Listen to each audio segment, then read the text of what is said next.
All right. African community targeted in China. Virus crackdown. Now we heard of Chinese people being attacked in the U.S. Even in England too over this virus. Now here these Africans are being attacked in China. This is the reverse.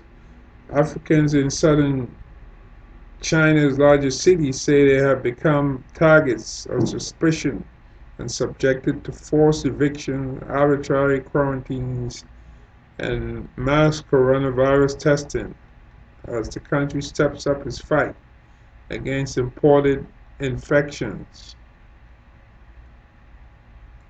China says it has largely curbed its COVID-19 outbreaks, but a recent cluster of cases linked the Nigerian community in Ghanzhou sparked the alleged discrimination by locals and virus prevention officials. Huh, that's interesting. So here we are, Africans being attacked. Isn't that something? And in America here, Chinese are being attacked. Asians are being attacked, who are not even Chinese. 5 were Nigerian nationals who face widespread anger after reports surfaced that they had broken a mandatory quarantine and been to 8 restaurants and other public places instead of staying home. As a result, nearly 2,000 people they came into contact with had to be tested for COVID-19 or undergo quarantine, state media said.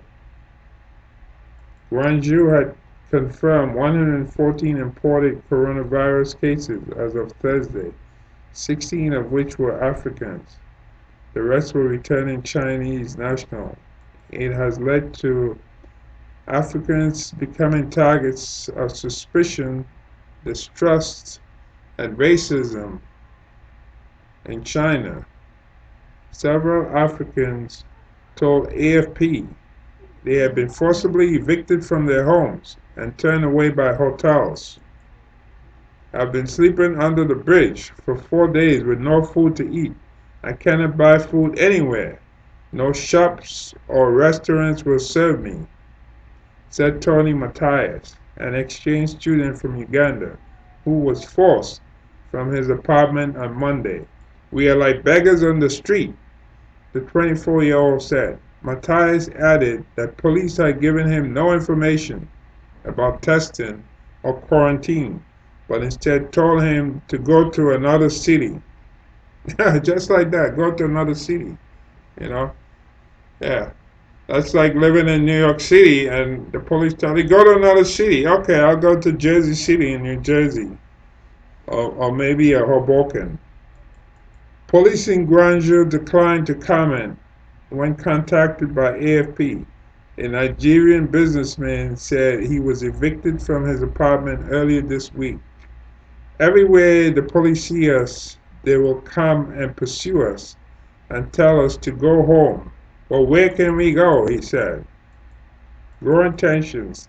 Other Africans said the community had been subject to mass COVID-19 testing, even though many had not left China recently and placed under arbitrary quarantine at home or in hotels. China has banned foreign nationals from entering the country, and many travelers are being sent into 14-day quarantine, either in their own accommodations or at centralized facilities. CM, an exchange student from Guinea, said police ordered him to stay home on Tuesday even after he tested negative for COVID-19 and told officers he had not left China in almost 4 years. He believes the measures are specifically and unfairly targeting Africans. All the people I've seen tested are Africans. Chinese are walking around freely, but if you're black, you can't go out, he said. Denny, a Nigerian trader evicted from his flat on Tuesday, said police moved him to a hotel for quarantine after he spent several days sleeping on the streets. Even if we have a negative test result, police don't let us stay in our accommodation, and they don't give a reason why, he said. Crazy fear. The infections in Guangzhou have sparked a torrent of abuse online, with many Chinese internet users posting racist comments and calling for all Africans to be deported. Last week, a controversial cartoon depicting foreigners as different types of trash to be sorted through went viral on social media. And remember, this is a country, China, whereby the Chinese government have people just about any and every social network. That means they can find you if they really want to find you, you know. So no matter where you are, no matter what you're posting on, whether it's Weibo or what have you, the Chinese people have censors, the Chinese government, and they can interact. You know, what is the New York Times? You posting comments, comment section, you'll find that somebody from the Chinese government paid one of the censors. They will get in there and they will post a comment, and you can tell the way they use their English. You ever read? If you ever read one of those, let's see, like some of these Chinese herbal medicines or so forth, and you read the instructions, it's very kind of like fancy English. It's not your normal type of English if you read it. It's I would advise anybody read one of those instructions like Chinese herbal medicine. You get it in Chinatown and so forth. The way they use English is very peculiar. It's not your normal everyday way people speak English. It's more like it sounds more like poetic like, and this is the way these people come across when the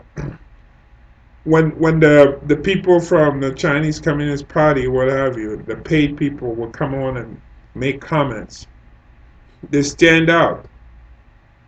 Sometimes the English is too good, because even some people here in America don't speak English that well, and sometimes the Chinese are that good with the way they speak English or the way they would write English in some of their comments. So the infections in Ghanzhou has sparked a torrent of abuse online, we said, with many Chinese internet users posting racist comments calling for all Africans to be deported.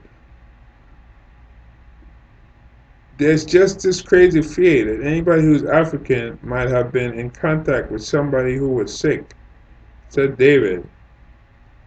I said David, a Canadian living in Ghanzhou, who did not want to give his full name. And by the way, this stuff originated out of China, So you have to ask yourself, why are the Chinese being afraid of the African when, in fact, the people go back to December of 2019, early January, the people who were dying were Chinese, not Africans. The Chinese were the ones who had this, and now they kind of like turn it around and say, well, you Africans probably have it. So China's foreign ministry acknowledged this week that there had been some misunderstanding. See how fancy the word is? They call it a misunderstanding with the African. No, that's not a misunderstanding. When somebody's out 4 days sleeping under a bridge, can't buy food, can't go to any store, no hotel will let him stay there.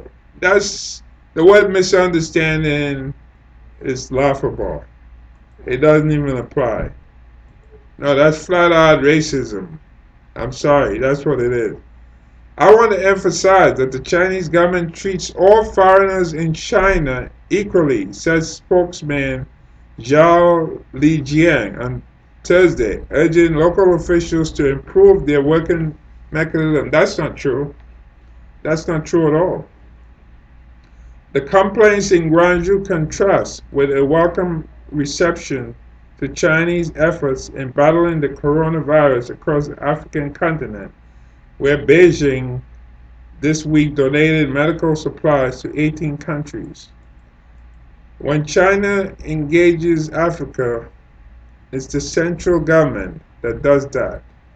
But when it comes to immigration enforcement, it happens at the local level, said Eric Olander, managing editor of the China Africa Project. That explains why there's an inconsistency in the more upbeat messaging we hear about Chinese diplomacy on the continent and the increasingly difficult penalties that African traders, students, and other expatriates face in their day-to-day lives in China. And keep in mind that it, it was uh, it was mostly the African countries this was back in 1971, because remember the um, the original Chinese government, the Republic of China, right? The Republic of China, which is Taiwan. That was the original government, I believe, from either 47 or 49, all the way till 90, and they had joined the United Nations when it was formed, till 1971. And then they wanted to choose, well, wait, well, who should represent China? Should it be the people? Should it be the People's Republic of China, which is mainland China, or the Republic of China, which is the formal name for Taiwan? And at that time, in 1971, many of these African countries had already come out of colonialism under the British, under the French, under the Dutch, I believe, under the Belgians, for example. So yeah, so they were the ones who actually voted for mainland China, which is the People's Republic of China, to have a seat at the United Nations and to expel Taiwan, which is the Republic of China. So it's kind of like ironic that China today has a seat at the United Nations mostly because of these African countries.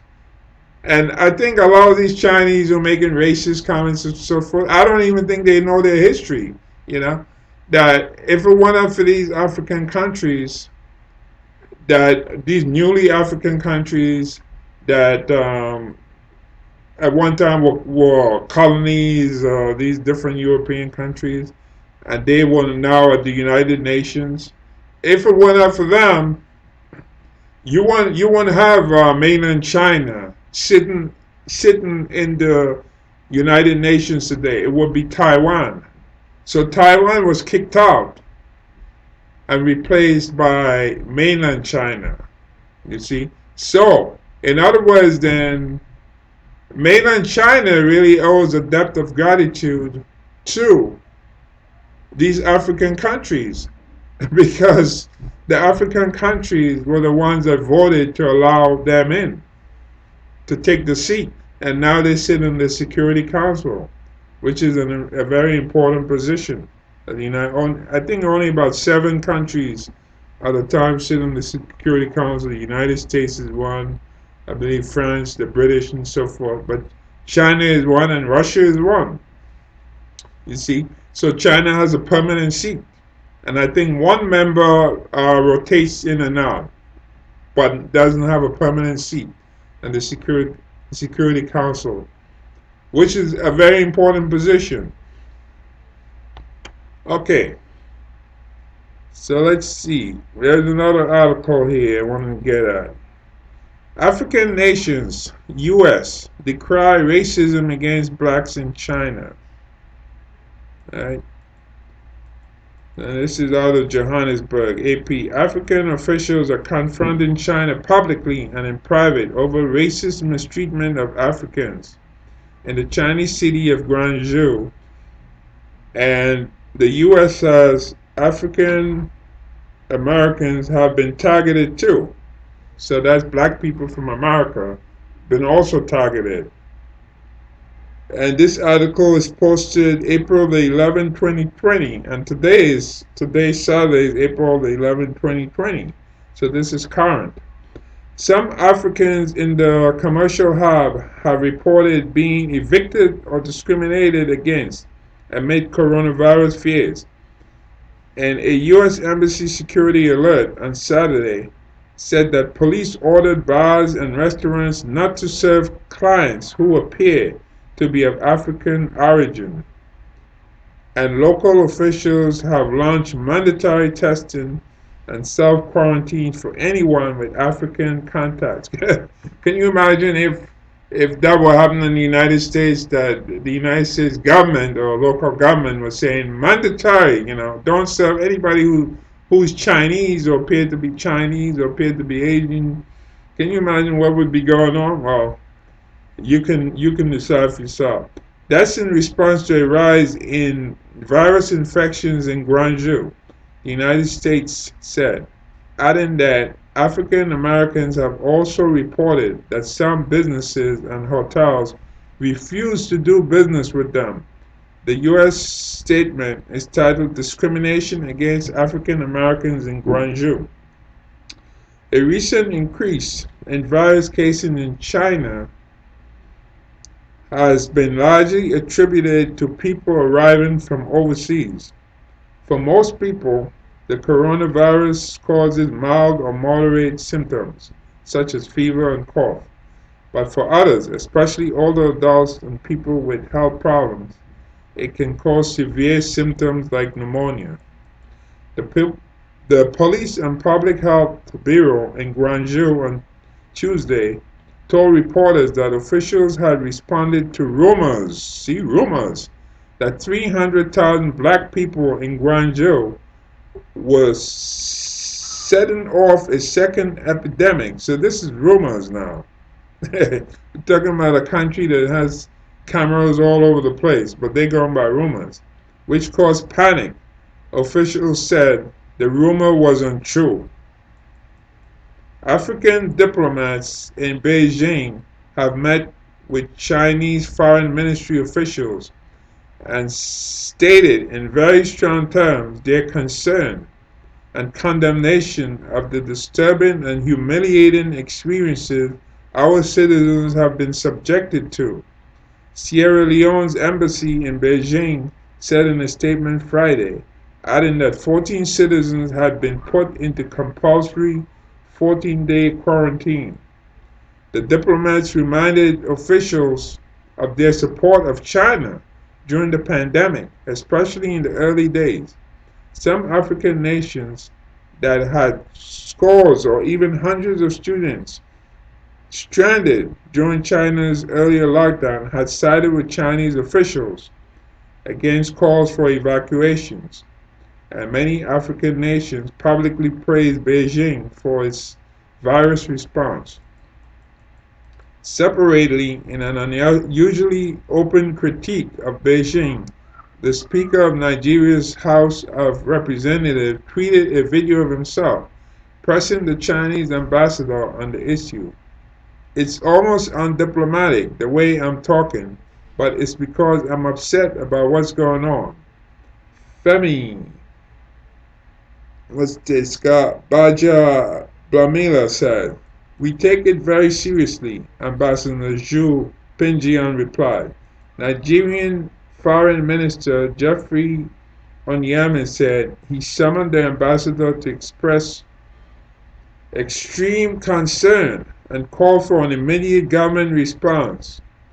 The scoldings continued Saturday as African nations that have openly praised China's development model or assertive investment in the continent in recent years made it clear that a racist treatment of their citizens wouldn't be tolerated. Now, keep in mind, China is where it is today because of going into Africa and getting all those natural resources from Africa. Because even though with all the history of colonialism by the Europeans in Africa, Africa still has some of the richest natural resources in the world, and China is taking advantage of that. So without that, China wouldn't be what they are today, and they're making different deals with the Africans. So you really have to be stupid to be treating the Africans that way in China when you're in these African countries on the African continent doing business, getting natural resources, getting rich, and yet treating the African people like trash and saying, well, you're not allowed to rent a hotel, you're not allowed to buy food. So if you're not allowed to buy food, what are you supposed to do? Steal food? You know? You're not allowed to buy food, you're not allowed to go to a restaurant only because you're African or because you're black or what have you. So definitely, that's a human rights violation, you know. And the Chinese government is weird because the national Chinese government, the one that controls everything, has cameras all over the place, knows what's going on, and different websites can tell everything like that. It's a very very powerful government that they can get in. They were able to stop the get the doctor in Wuhan, the doctor that said, this is like a SARS virus or what have you. Got him into the police station and so forth. Made him confess that he's spreading rumors and so forth. He later died. He was telling the truth, and they later apologized. So this is a very powerful central government, but yet locally, the local government, the Chinese government and the central, they seem to have no control over the local government, except when they want to, you see. So they let the police just go and arrest these, detain these Africans, tell them you got to leave within 24 hours or 48 hours. You have to leave China. I mean, really. Even here in the United States, if somebody's picked up by ICE, which is the Immigration and Customs Enforcement, at least you get a chance for a hearing, whether you're in the country illegal or not. You don't just get deported like that. Somebody comes to your home or what have you and pick you up and say they're from ICE. You get a chance to go before a judge. In China, it seems as no, the police is just telling you. I'm not even sure if they got immigration police in there. It's like the local police is doing all this stuff, and I'm sure they're not really trained for that. The local police who deal with crime and other civil issue and criminal issues, they seem to be dealing with immigration issues in China. So, according to the ambassador in Nigeria, he said we take it very seriously. Nigerian Foreign Minister Jeffrey Onyema said he summoned the ambassador to express extreme concern and called for an immediate government response. The scoldings continued Saturday as African nations that have openly praised China's development model or assertive investment in the continent in recent years made it clear that racist treatment of their citizens wouldn't be tolerated. Well, good for them. Ghana summoned the Chinese ambassador as Foreign Minister Shirley Ayokor Butchway condemned the inhumane treatment. A statement said the chair of the African Union Commission, Musa Faki Makamet, said he summoned the Chinese ambassador to the AU, Liu Zhuzi, to express our extreme concern. Kenya has also spoken out. A foreign ministry statement noticed unfair responses against foreigners, particularly of African origin, from some locals in Ghanzhou, especially landlords. The statement said the Chinese embassy in Nairobi has told Kenya's foreign ministry that authorities in Ghanzhou have been tasked to take immediate action to safeguard the legitimate rights of the Africans concerned. Chinese Foreign Ministry spokesman Zhao Lijian on Thursday told reporters that China's most urgent task is to prevent overseas imports of the virus, but acknowledged that there might be some misunderstandings in the implementation of misunderstandings. Wow. China treats all foreigners equally, Zhao said. Well, that's not true. We know that that's not true. You see, so this is a government that it's an authoritarian government. It exerts control just about over everything, locally or what have you. It can lock up people when they want, whether violation of state secrets, put give harsh sentences, sometimes even the death penalty, or so forth. But yet, you have Chinese going on making racist comments about African, and the Chinese government does absolutely nothing. Nothing. You see? Absolutely nothing. So, in my opinion, the Chinese central government in Beijing doesn't really care, doesn't really give a damn. And I have to say, well, kudos to the African countries for calling the ambassadors to China in their country and protesting, because this kind of nonsense really has to stop. I mean, really. That you have Africans all over, you have Chinese all over Africa. They're in just about every African country, working there, taking natural resources, enriching China, and that's not a problem. But yet, a lot of these Africans in China, some of them are like exchange students. They go there to study, well, maybe engineering, or some of them are for higher degrees or so forth. Some of them are business people doing trade with other African countries or what have you, or so forth. And this is the way they're being treated, really now. No, I mean that's really a shame, and it's really despicable. And hopefully that the pressure could be made on the Chinese government in Beijing to crack down on the local governments. Otherwise, what can happen? They can just find themselves all kicked out of Africa. All these African countries where they're making their money. China. So since China is so powerful, let's see you exert your power locally.